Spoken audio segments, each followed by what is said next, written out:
89,97,15,200 रुपयाची योजना. म्हणजे हा कचऱ्यासारखाच आरोप केलाय. यात कसल्याही प्रकारचा भ्रष्टाचार नाही. तुम्हाला 60 रुपये कशाबद्दल द्यायचं? ही जलजीवन योजना की कोणाच्या काळामध्ये मंजूर झालेली आहे? शासनाकडे पाठपुरावा केला, परंतु आता शासन आम्हाला म्हणजे सर्व माहिती मी तुम्हाला सांगतोय. त्याच्यामुळं नागरिकांचा आमच्यावरती विश्वास आहे. म्हणजे चांगल्या कामाला खेळ झाला. आपल्यासोबत कदम वाकोस्तेचे माजी सरपंच चित्तरंजन नाना गायकवाड आहे. नाना, आपलं महाराष्ट्र 24 तासमध्ये हार्दिक स्वागत. कदम वाकोस्तेची धोरा, जिल्हा परिषद पंचायत समितीची धोरा तुम्ही हाती घेतली आहे. कशा पद्धतीने प्रचार चालू आहे? लोकांचा कौल काय म्हणतोय, काय सांगतो?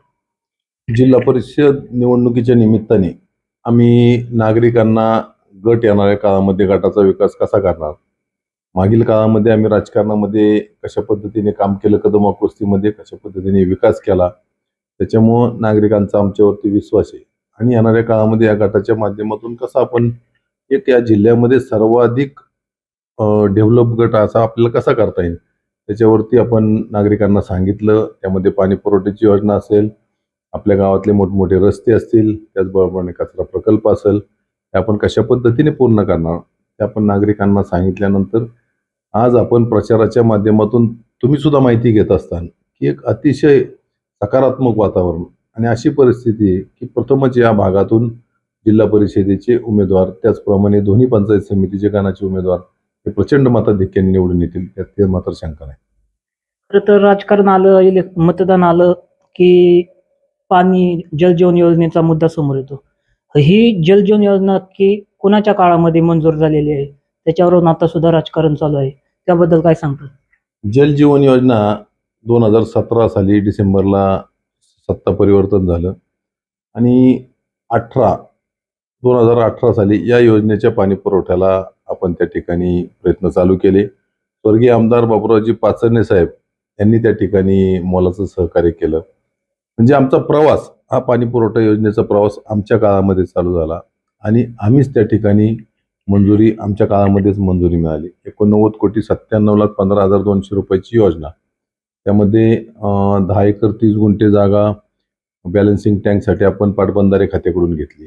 त्यानंतर 6 गुंठे जागा दानवले वस्तीच्या ठिकाणी विकत घेतली. त्यानंतर माळावडीला 4 गुंठे जागा आपण विकत घेतली.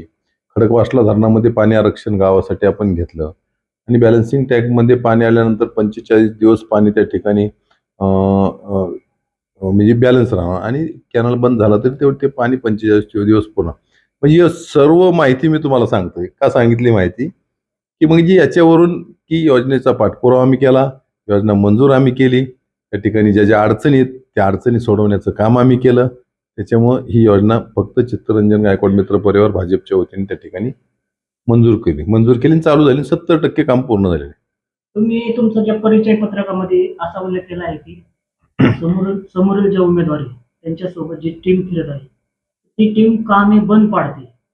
त्यांनी कोणती कामे बंद पाडायचा प्रयत्न केला? त्या टीम बद्दल तुम्ही काय सांगताल?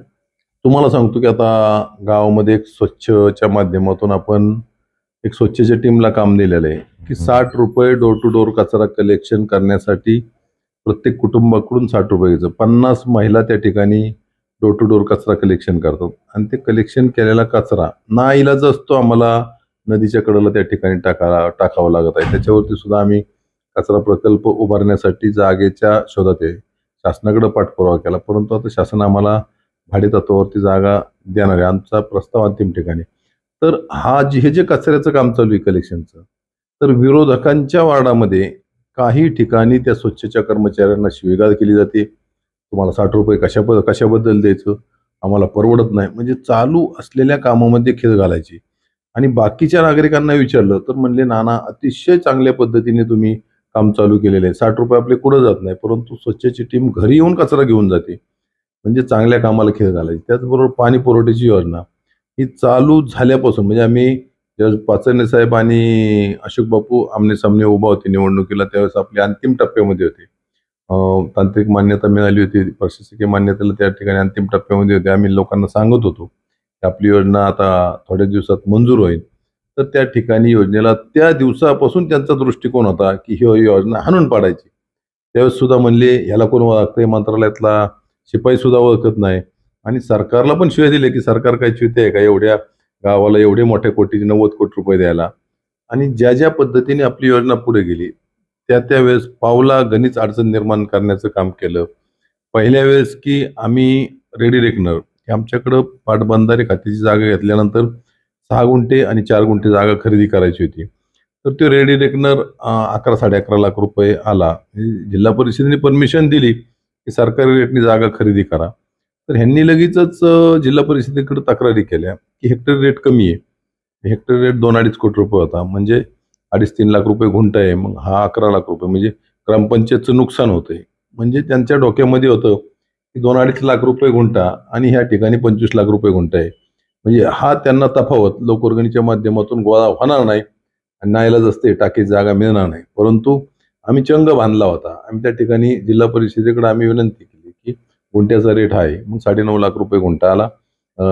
रेट त्या ठिकाणी दिला जिल्हा परिषदेने आणि चालू बाजार भाव 22-25 लाख रुपये गुंठा होता. मग हा जो डिफरन्स आहे ते आम्ही लोकवर्गणी गोळा केली. म्हणजे त्यांनी पावला गणित अडचण निर्माण करण्याचं काम केलं आणि त्या सर्व अडचणी वाटेतले काटे काढून आम्ही ही योजना पूर्णत्वाकडे आमची चाललेली आहे. त्याचबरोबर आता पाटबंधारे खात्याकडून 10 एकर 30 गुंठे घेतलेली जागा भाडेतत्वावरती. तर त्यांच्या नियामक मंडळामध्ये ठराव झाला की 65 लाख रुपये वार्षिक भाडं घ्यायचं आणि मग आपण त्या ठिकाणी ही जागा 65 लाख रुपये न भरता 1 रुपया नाममात्र दरामध्ये भाड्याने मिळेल का? त्याच्यावरती आमचं काम चालू आहे. मग त्याला प्रलंबित येतो आमचा प्रस्ताव. मग ह्याच्यावरती बोट ठेवलं की मग करार नाही झाला.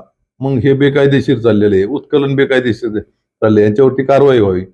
म्हणजे सरकारची जागा सरकारला काय अडचण नाही. सरकारची जागा सरकारसाठी सर्वसामान्य जनतेसाठी पाण्याची योजना झालेली आहे.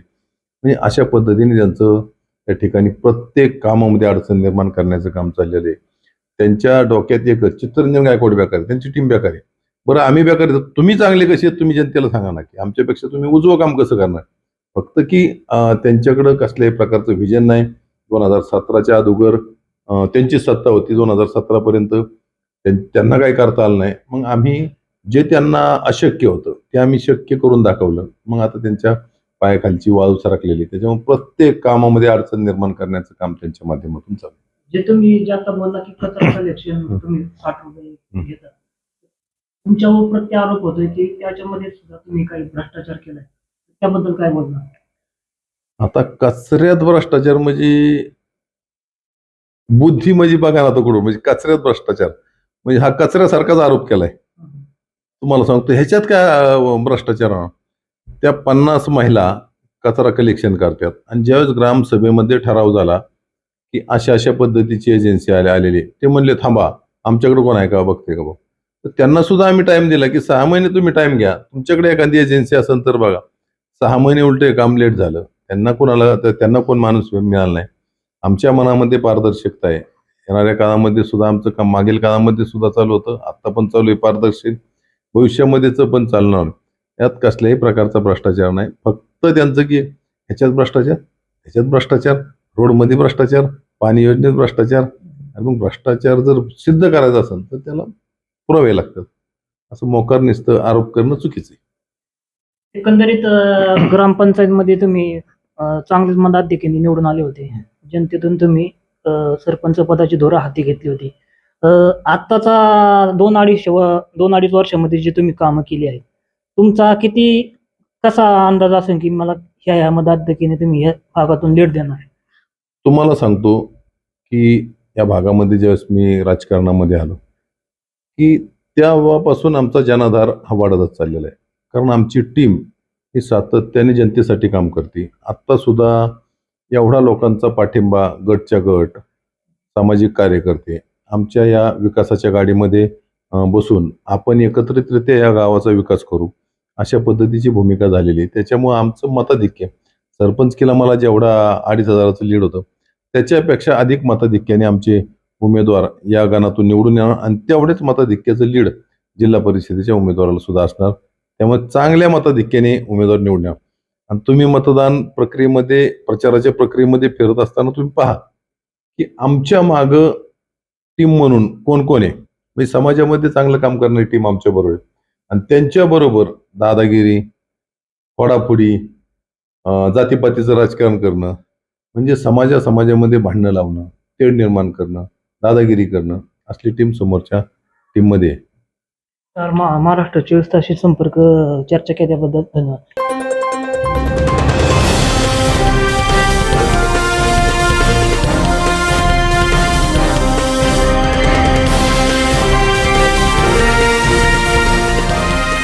बदल घडतोय, महाराष्ट्र बदलतोय. पाहत रहा महाराष्ट्र 24 तास.